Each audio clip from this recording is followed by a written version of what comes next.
이렇게 소개가 되어 있죠. 모세가 구스 여자를 취하였더니 그 구스 여자를 취하였으므로 미리암과 아론이 모세를 비방하니라.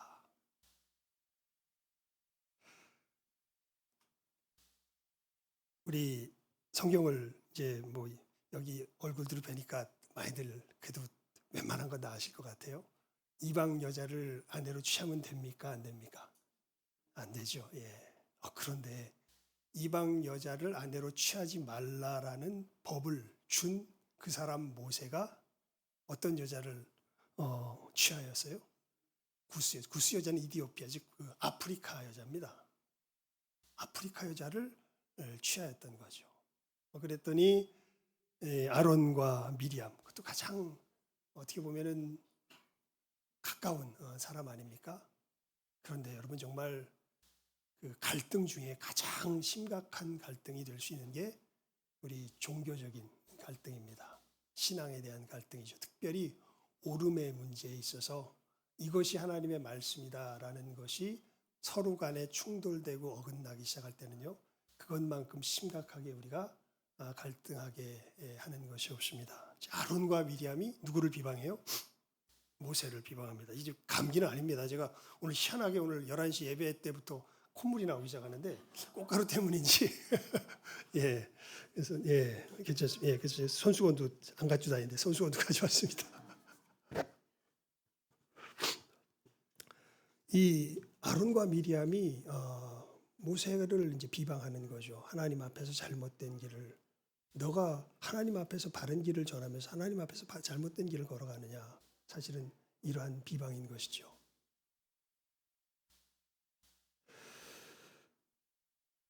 근데 사실 여러분, 이 구스 여자를 왜 모세가 아내로 취하였을까요? 여인으로 취하였을까요? 모세가 무슨 이 광야에서 이스라엘 백성들을 인도하다가 잠깐 휴가 얻어가지고 저기 그 구스까지 가서 여자를 취하는 것은 아니지요.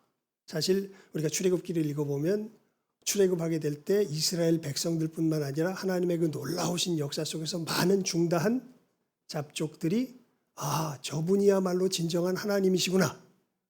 우리가 섬기던 신은 이건 다 가짜고 저분이야말로 진정한 신이시구나 라는 것을 알게 되어서 그때 함께 섞여서 나온 그 사람들 중 하나겠죠. 그래서 이 사람들이 우리 출애굽기 20장에 보게 되면은 19장에 보게 되면은 시내산에서 이제 하나님의 백성으로서의 언약을 맺지 않습니까? 그러니까 그 당시에 이 피를 흘려서 언약을 맺은 그 사람들은 하나님의 백성일까요? 아닐까요? 하나님의 백성은 언약 백성입니다. 하나님의 백성이죠. 그러니까 이 구스 여자가 하나님의 백성일까요? 아닐까요? 하나님의 백성이죠. 예. 그런데 우리 창세기와 쭉 읽어보면 이스라엘은 몇 지파예요? 12지파. 누구의 자손들? 이스라엘, 야곱의 자손들. 야곱의 자손이에요? 아니에요? 아니에요. 예. 하지만 하나님의 언약 가운데 하나님의 백성입니다. 그러니까 이방 사람이 아닌 거죠. 실제로 말하면.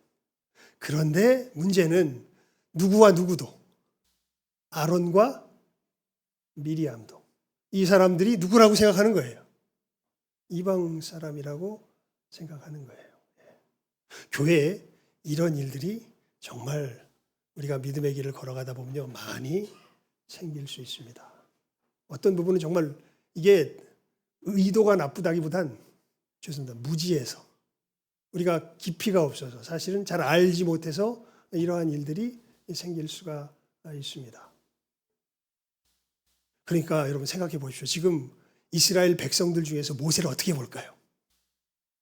지금 아론과 미리암이 모세가 어떻게 했다고 생각하는 거예요? 이방 여자를 취하였다고 생각하는 거예요. 그렇다면 다른 이스라엘 백성들은 어떻게 생각하겠어요? 아마 둘로 나눠져 있을 겁니다. 그렇겠죠. 그래도 많은 교회에 문제 생기면은, 특히 목사님과의 갈등 속에서 문제 생기면은 늘 어떻게 돼요? 둘로 나눠지죠. 예. 어떻게 보면 뭐 누가 옳고 그름을 따라서 막 따져보자 그러지만 결국 보면 그래도 따르는 사람이 있고 아니다 뭐 이것이 옳다 이렇게 하는 사람이 있고 틀림없이 이 당시에도 어떻게 될까요? 둘로 나누어졌을 겁니다. 이스라엘이 둘로 나눠져 버린 거죠. 이 의견수, 지금 이 모세가 구스 여자를 취한 이 사건 속에서 보지 않아도 알 수 있는 건 이스라엘은 지금 둘로 어떻게 되었다? 나눠져 있는 거죠. 여러분, 만약에 이 상황 속에서 제가 여러분들에게 설명했던 것처럼 설명하면 이 설명이 제대로 먹힐까요? 안 먹힐까요? 이미 파가 갈라져 버리고 편이 나누어져 버리면 그 다음부터는 전쟁입니다. 그 다음엔 네가 이기냐 내가 이기냐가 문제가 되지 누가 옳으냐를 분별할 힘이 사실은 없어집니다. 예. 교회에서 참 그런 일들이 많이 일어나죠.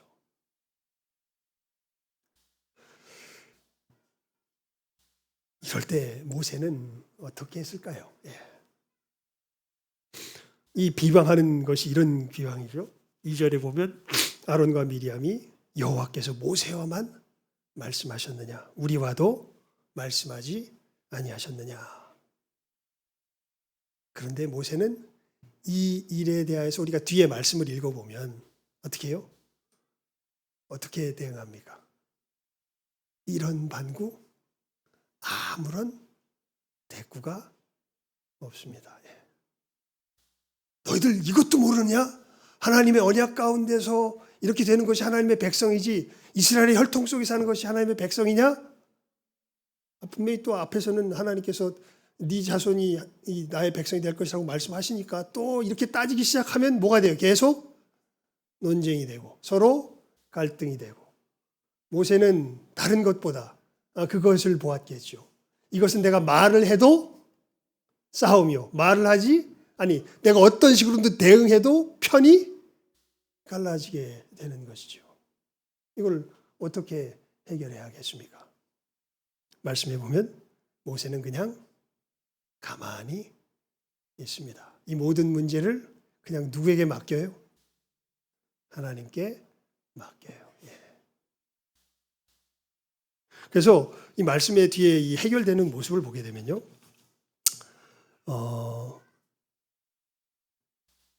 제가 한 것처럼 하나님이 설명 안 하세요. 하나님이 그냥 아론과 미리암을 불러다가 오히려 이들을 이렇게 혼내십니다. 야, 내가 선지자들에게는 꿈으로 말하고 이상으로 말하는데 이 모세는 나를 뭐로 대면하여 아는 자다. 얼굴로 대면하여 아는 자다. 너희들이 누구간데 모세를 이렇게 괄시하느냐. 이러면서 그냥 어떻게 보면 힘으로 하나님이 누르세요. 그리고 아론과 미리암, 그 중에서 제가 보니까 이 얘기의 출처가 아론이었을까요? 미리암이었을까요? 미리암이었을 것 같아요. 아론도 이 미리암의 이야기를 듣고 아마 휙 넘어갔던 것 같아요. 왜냐하면 뒤에 나타나는 결과를 보면 아론은 그래도 그냥 넘어갔는데 미리암이 뭐가 걸려요? 문둥병이 걸립니다. 그러니까 아론이 모세에게 이야기하죠. 우리가 잘못했습니다. 하나님께 기도하여서 낫게 해주십시오 하니까 또 모세는 어떻게 해요? 나를 그렇게 곤란하게 해놓고 비록 형제지간이지만 이렇게 곤란하게 해놓고 그래? 뭐 이런 얘기도 없어요. 그냥 하나님 앞에 뭐예요? 기도합니다. 그때 하나님께서 오히려 부모가 자식에게 침을 뱉어도 며칠간은 7일간은 부끄러워하지 않겠냐. 7일간 진 밖에 있어라. 그리고 7일 후에 어떻게 돼요? 깨끗하게 나와서 이제 돌아오면서 이스라엘이 뭐하지 아니하고 분열하지 아니하고 하나가 되어서 다시 이 광야길을 걸어가게 되는 사건이 바로 우리가 오늘 말씀에서 보는 사건이죠. 그리고 이 사건에서 모세가 취한 태도를 일컬어서 우리 3절 말씀 함께 다 읽어봅니다. 3절입니다. 시작하면 읽습니다. 시작. 이 사람 모세는 온유함이 지면의 모든 사람보다 더하더라. 그래서 이 사건에서 나타난 모세의 모습을 보고서 성경이 뭐라고 평가하냐면 이 사람 모세는 무엇이? 온유함이 지면의 모든 사람보다 옛날 개역 한글판에는 승하더라 이렇게 번역되어 있습니다. 여기는 더하더라 이렇게 되어져 있죠. 오늘 설교 제목이 뭐죠? A 앞에 섬김의 토대 뭐예요? 온유. 예, 섬김의 토대 온유. 여러분 이제 우리 오늘 어디죠? 죄송합니다. 베델 분이엘. 예, 베델 분이엘 이렇게 얼굴들을 뵈니까 이 거의 아론과 미리암급의 모세급의 우리 교회 연배분들 같으셔요. 교회를 섬기다 보면 예, 많은 활동적인 부분에 있어서는 적극적으로 참여하고 헌신하는 그 헌신의 사람들이 필요하지만 여러분 진짜 중요한 부분에 있어서는요. 이 섬김이 제대로 되려면 가장 중요한 중심의 토대가 뭐가 될까요? 이 온유함이 되어야 합니다. 왜냐하면 열심히 하다 보면 열심히 하게 될 때 이제 이런 일들이 벌어지기가 쉬워요. 왜냐하면 교회에서 우리가 하면 다 하나님의 영광을 위하여 옳은 것을 위하여 하잖아요. 그런데 옳은 것이 뭐 하기가 쉬워요? 부딪히기가 쉬워요. 틀린 것 가지고 부딪히면 한쪽이 틀린 것 너무 뻔하니까 그래 잘못했어 이렇게 하면서 쉽게 해결이 되는데 어떤 면에서 옳은 것 가지고 부딪히면 이것만큼 교회의 위기가 없습니다. 사실은. 예. 우리 교회를 섬기며 나아갈 때 이게 다른 것보다 이게 정말 평강 가운데 마귀가 여러분 그러니까 이런 것을 통해서 이 틈타거든요. 사실은 마귀는요. 광명의 천사를 가장하고 우리들 가운데 들어옵니다. 교회가 정말 부흥하고 힘써서 나가려 하다 보니 열심히 없어서 못 나가는 게 아니라 이 열심이 과열되어 가지고 어떻게 돼요? 이러한 갈등과 분열이 생기게 되면 오히려 더 큰 어려움 가운데 처하게 될 때가 많이 있죠. 그래서 무슨 말씀을 전할까 하나님 앞에 고민하던 차에 이 말씀을 전해야 되겠다. 섬김의 토대는 뭐다? 온유다. 이 온유함을 갖춰야 된다. 이걸 좀 더 좀 이렇게 요약해서 어떻게 정리해 볼 수 있을까요? 겸손과 온유는 되게 비슷해 보이죠. 겸손과 온유. 네, 이건 이렇게 좀 구별이 되는 것 같아요. 겸손은 판단의 주권을 하나님께 맡기는 겁니다. 좀 포괄적이에요. 커요. 판단하는 모든 영역에 있어서 주권을 하나님께 맡기는 거죠. 근데 온유는 훨씬 더 특수한 것 같아요. 온유는 갈등 해결의 주권을 누구에게 맡기는 거예요? 하나님께 맡기는 거예요. 요거 우리가 까딱 잘못하면 누가 주권자가 되려고 할까요? 내가 주권자가 되려고 합니다. 그래서 성경이 말하는 온유는 단순히 그냥 성품이 온화하다 이런 뜻이 아닙니다. 이건 정말 엄청난 믿음이거든요. 이 갈등의 상황, 이거 지금 이스라엘이 두 쪽 나게 생긴 상황 아니에요? 지금 하나님의 말씀을 전한 자가 하나님의 말씀을 어긴 사람으로 지금 인식되어서 지금 이스라엘 어떻게 보면 영적으로 어마어마한 위기에 처한 상황입니다. 아마 저 같으면 그냥 혼비백산해가지고 당황해가지고 막 내 자신을 변명하기 바빴을 거예요. 제가 요 얘기를 하나 이제 예로 들고 오늘 말씀을 정리하도록 할 텐데요. 제가 청년 시절에 저는 하여튼 요 화랑로를 못 벗어나는 것 같아요. 못 벗어나서 사는 것 같아요. 저기 제 모교회가 예수비전교회입니다. 아세요? 예, 예수비전교회. 예. 예수비전교회가 제 모교회예요. 예. 제가 거기서 6살부터 해서 신학교 가기까지. 예. 어머니는 아직도 거기에 지금 출석하고 계시고요. 거기서 제일 나이 많으신 분이 저희 어머니십니다. 예. 그러니까 예수비전교회가 제 모교회인데 이제 거기서 이제 모든 어떻게 신앙생활을 평신도의 신앙생활은 다 거기서 한 거죠, 사실은. 예, 거기서 했는데 거기서 제가 이제 마지막 이 청년 때를 지날 쯤에 이제 새로 온 제 4살 위에 이 형이 있었는데 처음 이제 예수를 믿는 김태코 지금은 목사님이 되셨습니다. 김태코 목사님이라고 이제 그분이 오셨는데 제가 이제 어떻게 보면 멘토 비슷하게 이제 그 형을 그때 교회에서 맞아가지고 이제 이렇게 함께 믿음의 길을 이제 걸어가게 된 형이 있는데, 이 형이 예수 믿자마자 참 여러 가지 일들을 많이 일으켰어요. 그때 서울역에 가가지고 그때 저기 그 연변이나 이런 거기서 이렇게 그쪽 우리 동포들이 많이 서울역에 왔었습니다. 그래서 이 사람들 갖다 교회에 막 예수 믿은 지 1년밖에 안 된 사람이 막 데려오고 그래가지고 교회가 난리가 나고 이 사람들 전도 한다고 데려오고 이래서 난리가 나고 그래서 이 사람들도 뭐 덥고 뭐 하는 가운데 이 형이 평소에 남다르지 않은 행보를 보이더니 결국은 5년 되자마자 예수 믿은 지 5년 돼야 목사가 될 자격이 주어지거든요.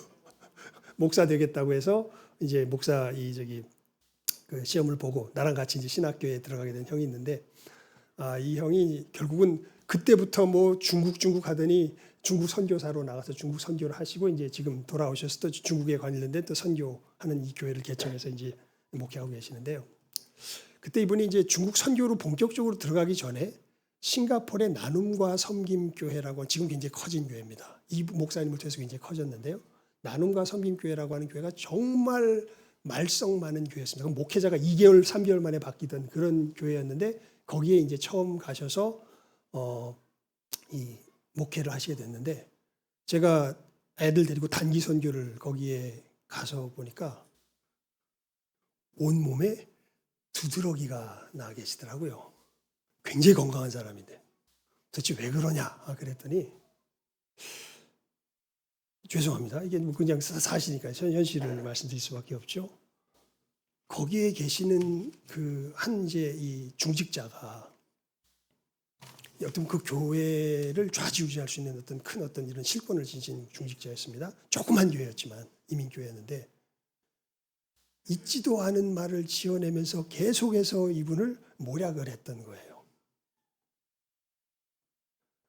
근데 이 목사님이 그러면서 이 부분에 대해서 사람들에게, 그러니까 이게 있지도 않은 것을 갖다 중상모략을 한 거니까 이거 너무나 억울하잖아요. 그런데 이걸 또 말하는 게 덕이 되지 않기 때문에 오늘 말씀에 나오는 것처럼 이것도 사람에게 말하는 것이 아니라 그대로 견디면서 그냥 갚지 않으면서 가다 보니까 자기 속에서 이게 안 돼가지고 이 뭐랄까 울분이 어디로 튀어나와가지고 이 피부로 튀어나와가지고 그렇게 피부가 할 정도로 그렇게 힘들었지만 이 부분에 대해서 다른 사람들이 이야기하지 않았습니다.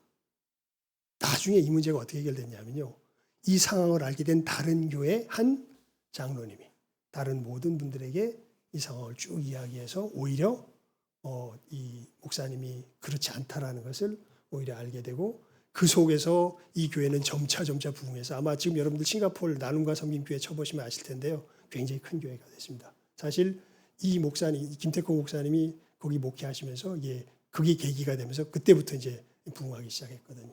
그런 역사가 있었던 거죠. 그러니까 갈등의 해결을 누가 해결하지 않아요? 내가 주권자가 돼서 해결하지 않아요. 누구에게 맡겨요? 하나님께 맡겨요. 하나님께서 해결하시기까지 뭐가 나도록 몸에 두드러기가 나도록. 그랬더니 하나님께서 그 나눔과 섬김 교회가 지금 싱가포르에 거의 몇 번째 손가락을 꼽는 그런 교회로 부흥시킨 것을 제 어떻게 보면 선배 목사님이시니까요. 신앙으로 말하면 제 한참 후배인데 참 하나님께서 이루신 역사로 보면 놀라운 일을 이루신 귀한 선배 목사님이 되신 거죠. 여러분, 우리 사랑하는 우리 교회, 정말 하나님께서 귀한 은혜 주셨고 여러 우여곡절 속에 이 귀한 곳에 처소를 마련하게 하시고 또 이렇게 함께 믿음의 울타리로서 하나님의 나라의 귀한 역사를 이루며 나아가게 하십니다. 여러분, 이 귀한 일 이루며 나갈 때 단순히 우리가 이 열심히만 하면 되는 것이 아니라 이제 우리 특별히 사단이요, 특별히 이 위에 서 있는 사람들, 또 정말 여러 가지 것들을 맡고 있는 사람들은 그 영혼과 심령을 노리며 공격하게 되어 있습니다. 그때 오늘 말씀 잘 기억하시기 바랍니다. 섬김의 토대는 뭐다? 온유다. 우리가 이런 우리 힘으로 어찌할 수 없는 갈등의 상황들 틀림없이 닥칩니다. 사도 바울이 그랬거든요. 우리가 하나님 나라에 들어가려면 많은 환난을 겪어야 할 것이다 그랬거든요. 예수 믿는 길은요, 이게 기쁜 길이고 복스러운 길이고 정말 뭐라 그럴까, 힘이 넘치는 길이지만 결코 쉽고 편한 길은 아닙니다. 정말 환난이 많은. 왜요? 우리가 원래 마귀 닮은 존재들이었어요. 그런데 예수 그리스도의 은혜 가운데 우리가 하나님의 자녀가 된 거, 이 마귀다움을 벗어버리고 하나님다움을 입어가는 이 길은 결코 쉬운 길이 아닙니다. 이것을 이 온유함을 토대로 우리가 서로 섬기며 나아갈 때 하나하나 배우게 된다는 것 잘 기억하시고, 어렵고 힘들 때 내가 앞서려고 하지 마시고, 그런 모든 갈등의 주권을, 갈등 해결의 주권을 하나님께 맡기는 것, 이것이 온유다라는 것 잘 기억하시고, 이 온유함 가운데 승리하며 참으로 나아가시는 이 시간 함께하는 우리 모든 귀한 사랑하는 우리 교회 성도들 되시고, 특별히 오늘 헌신하며 예배드리는 우리 베델 분이엘 목장, 또 귀한 영혼들 될 수 있기를 주님의 이름으로 축원을 드립니다. 기도하겠습니다. 하나님 아버지 감사합니다. 우리 귀한 사랑하는 우리 교회에, 또 우리 특별히 베델 분이엘 목장이 헌신하며 예배하는 가운데 우리가 주님의 몸된 교회를 어떻게 섬기며 나아가야 할 것인가, 참으로 그 귀한 섬김의 토대에 대하여서 함께 은혜를 나누게 하시니 감사드립니다. 아버지 하나님, 우리 귀한 형제와 자매들 참으로 주님의 몸된 교회를 섬기며 나아갈 때 참 오늘 모세가 겪은 것처럼 여러 가지 어렵고 답답한 일도 겪을 줄 압니다. 하나님, 그때마다 이 말씀 기억나게 하여 주시고 참으로 이 온유함을 갖추어서 모든 사단의 괴계를 다 하나님의 그 놀라우신 은혜의 손길로 물리치게 하시며 하나님의 권능의 손길 가운데 오히려 이러한 어려움을 통하여서 주의 몸된 교회를 더욱더 굳건하고 든든하게 세워나갈 줄 아는 우리 귀한 한 영혼 되게 하시며, 특별히 오늘 헌신하는 우리 베델과 분이엘의 목장 또 모든 영혼들 되게 하여 주시옵소서. 모든 것 예수님의 이름으로 기도드리옵나이다. 아멘.